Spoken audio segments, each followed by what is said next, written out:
In this video, we will see about control an LED using mobile app. So the mobile app has a different types of applications to control LED. So one of the best suitable application for the experimental purpose, we will use Blynk for application. For that, you need to move on to, for this, you need to go to Blynk .io in Google search. There you can see the first window representing blink.io, the browser. So click on this URL, then you will be redirected to a window representing to sign up the respective account in that respective IoT platform. So click on the right side top corner of the browser, that is a sign up button. Once you click on the sign up button, create an account using the instructions given on the screen. So currently I have an account, so directly I am going to the login.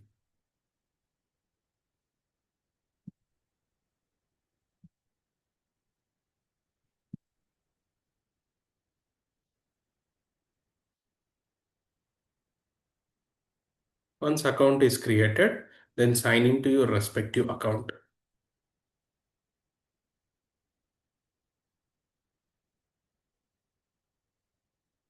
Once account is logged in, then you will be landed to the dashboard page, get started page. Once it is been arrived on screen, then you have to go to left side of the panel. There are several options are there. So you need to select the button called developer zone. Developer zone is to be selected on the left side of the panel.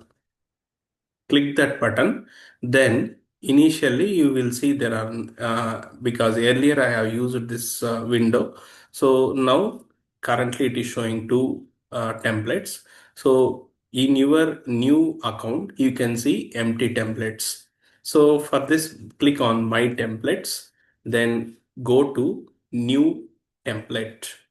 Here, a new window representing to create a new template. Here, give some name for the template. So you can use any word that can be representing to control the LED is to be represent. You can give any name. So here I am using Blink LED. And hardware is to be represented with ESP32. So as we have been controlling the LED with the help of mobile application, and controller is ESP32. So no need to change this one. And connection type is Wi-Fi is the controlling process method. Interfacing we are using through Wi-Fi with controlling. So once it is done, then click done. So as the name is earlier existing, so I will need to use another name.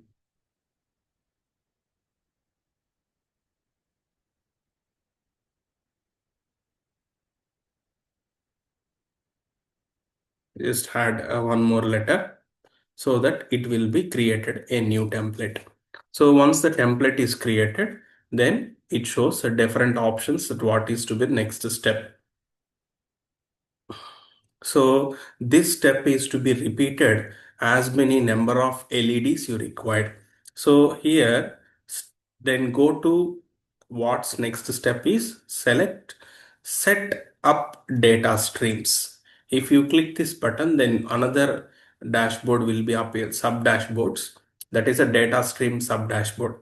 So here, click on add new data stream. Then select the virtual pin because we have been controlling the LED virtually through Wi-Fi connection and controller is ESP32.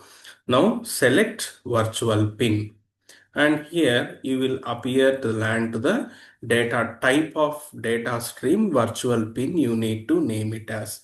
So virtual pin name you can give it any name. So here you can give whatever you want. You can give it as a LED 1. So this process is to be repeated for a number of pins that has been added. If you want to control 4 LEDs, you need to add 4 virtual pins. So this process is repeated. So if you consider for this demonstration, I have been adding only one LED that is representing LED 1. Here you can see that use letters, digits, spaces and underscores only. No special characters is to be used here. So once the name is been entered, then you need to click on create. And keep remember that if you want to edit this one, and you can edit. If you want to change this color of this respective representation LED one, you can change the color if needed. That is a theme color. Okay. So once it is selected, then click on save. And top right side corner, you need to observe carefully. There is another save option is there. So once the virtual pin is selected and the respective virtual pin data stream is created, don't forget to click the save button. Make sure the top right side save button is mandatory to save your data stream. Click the save data stream, then it is been saved. Changing from save option to edit option will be appear here. So now then you need to once again come back to the dashboard of the left side panel. Under developer zone, click on web dashboard. So in web dashboard, you need to click on edit option to the right side of the screen. So once you click on here, then the web dashboard widgets will be appeared with different types. So as we have been controlling the LED, it is a control. I mean, LED can be controlled with the help of a widget called switch. So select this switch and drag and place it onto the add new widget dashboard. Then it is being placed on the sub dashboard of the new widget account. Now place the mouse pointer on top of the widget of the switch. You can see there are three options, that is copying the switch and settings of the switch and deleting the switch of the widget. So click the widget switch button settings. So now here you can appear a title called switch. So you can keep it as the switch as it is, and the virtual pin is to be interfaced, it is mapped with the switch. That can be done with the help of creating the choosing the data stream. So earlier we have been created with the virtual pin data stream LED 1. So add that stream, it has been added, and on and off values are represented with 0 and 1. If you want to change, it can be changed, otherwise keep it as it is. And show on off labels are a optional one, no need to select this one. If needed, based on the appearance of the on-screen display, we can add as many features as required. So once these things are done, then you need to click on the save button. As labels are optional, leave it. So click on save button. Once this widget settings has been set, then you can see on the top of the widget name, switch will be changed to LED 1 with the V0 number. And now once again, you need to save this widget by clicking the top right side corner as a save button. Now the changes has been saved on the top screen. You can see a notification called changes saved. Then come back to developer zone. Here you need to go to the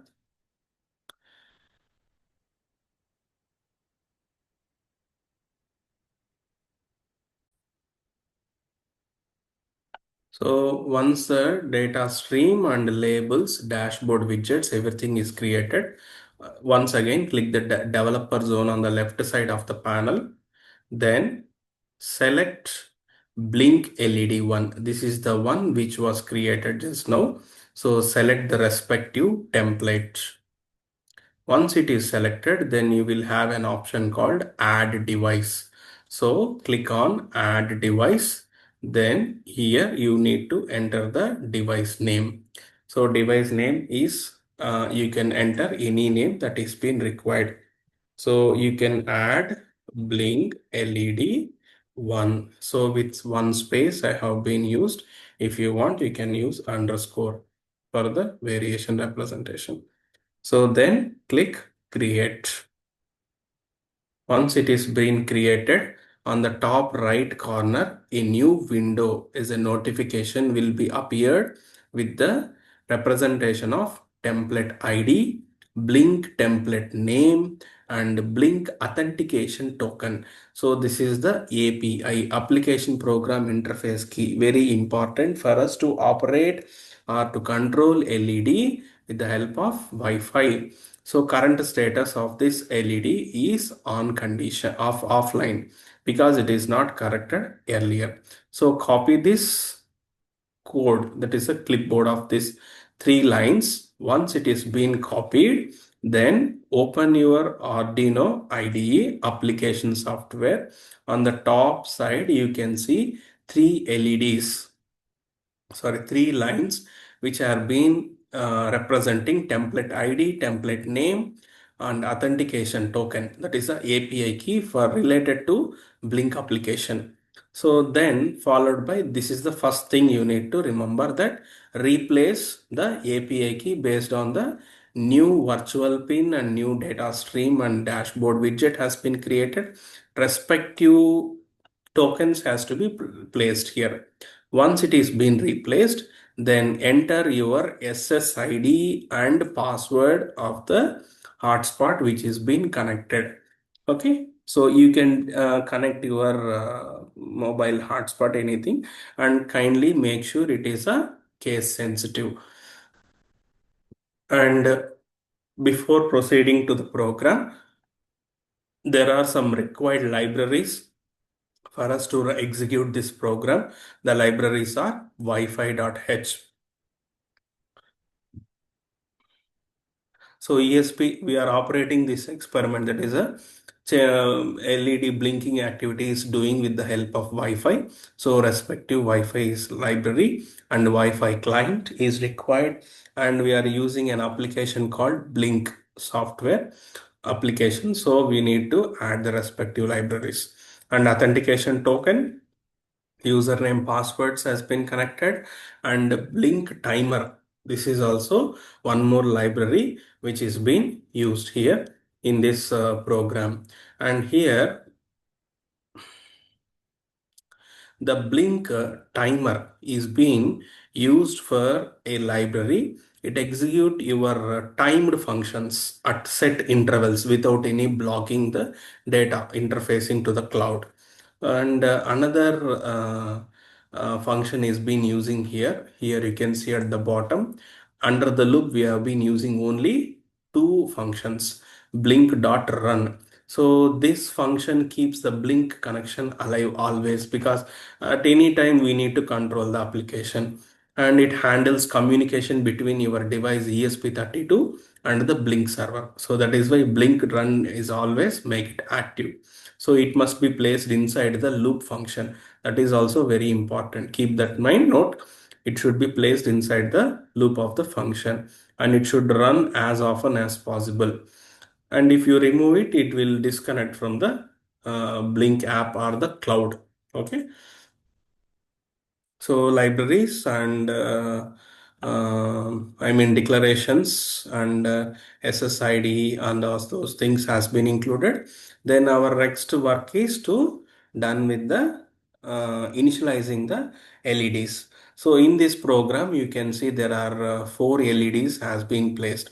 So if with respect to this program, if it is a 4 LEDs, then in your dashboard also you need to create 4 data streams like this: LED1, LED2, LED3, and LED4. The process for the LED1, the same process is to be done for the LED2, 3, 4. So as been considering for the demonstration, I have been created only one LED widget.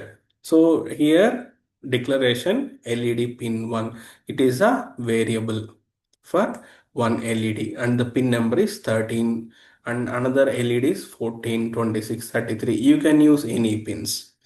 And initial states for those pins are has been initialized with the variables 0. Then button pins are V0, V2, V3, V4. These are called related, that is interfaced with the Blynk application. As you can see, V0, V2, V3, V4, there are some names which are given here with the pin number. You can see here under the pin section V0.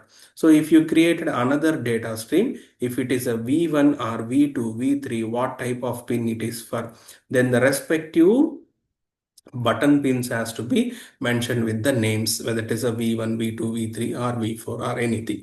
Keep it note and keep it note that this is to be properly entered with respect to Blynk application or Blynk cloud. Then once it is been created, it has to be sync virtually with the keyword called blink dot sync virtual.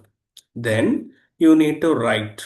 So once everything has been set up, so if it is virtually set, the pin is a LED state on or off condition with respect to the buttons that is been pressed at the server part.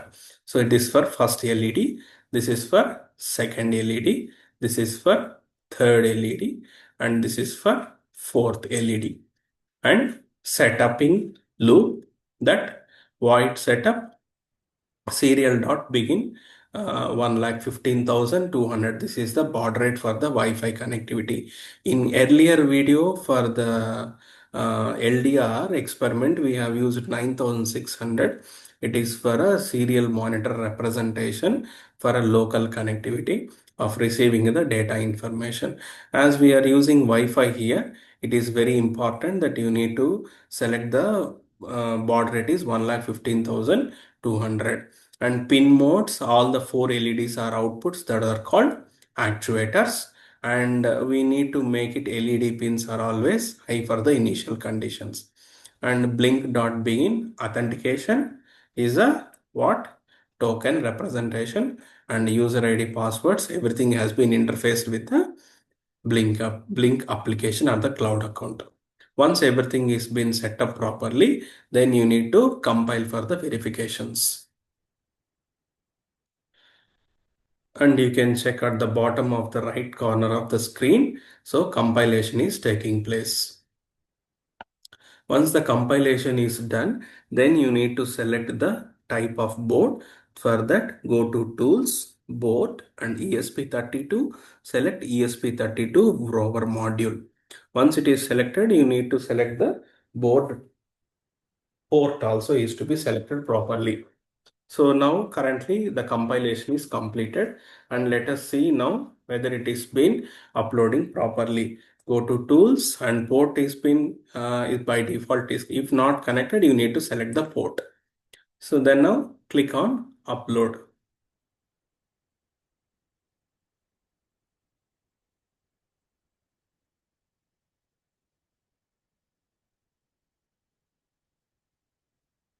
Before uploading the code of any program, initial step is it will go for compilation. Another compilation and checking for syntax. If there is no errors, then code will be writing into the ESP32. Now it is connected and writing the code. You can see at the bottom of the screen, it is writing the code in the respective memory locations. Once it is done, it shows like this. Okay, so it is been done, and you can go to the templates, and you can click the respective button, LED, blink LED. Now you can see the status of the LED is online. Online in the sense there you can observe that LED is on or off states.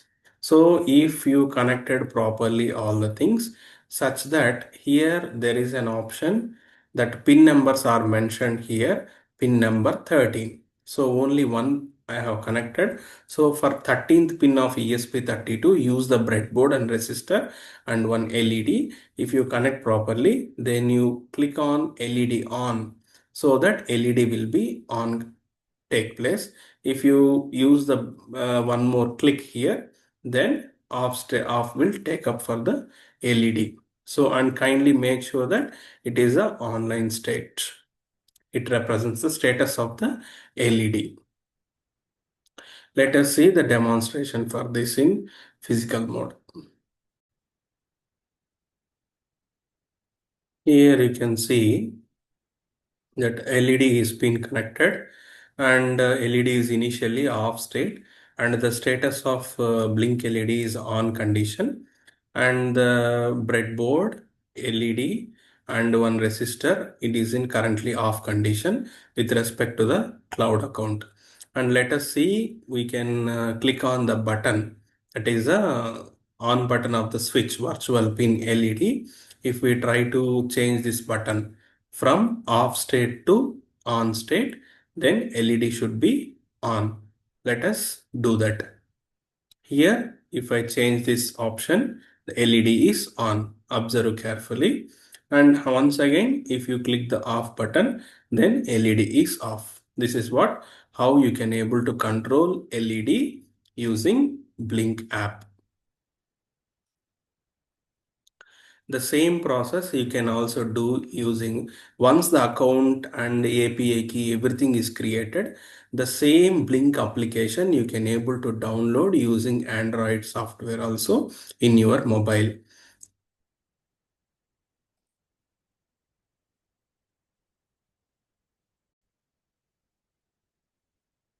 Once the application is downloaded in your mobile, that the name called Blynk, then you need to log into the account with the same credentials which has been created using the browser. Then you can able to see that is a template which is created there. The same kind of template that you can able to appear on the mobile application. Okay, now there you need to click this respective application of the template, and you can able to change the settings. If anything is required, it is asked accordingly. You can add the respective things. So that properly the application of the cloud account, web account, and as well application of mobile account also has to be properly interfaced. Then the respective template, you can able to have a switch button of on and off state. If you click the button switch on using the touching the screen of mobile on, then LED is on. Otherwise, if you once again click the off button, then the light will be off. That state you can observe carefully even with the help of mobile application also. So this is how the control LED using mobile application. Thank you.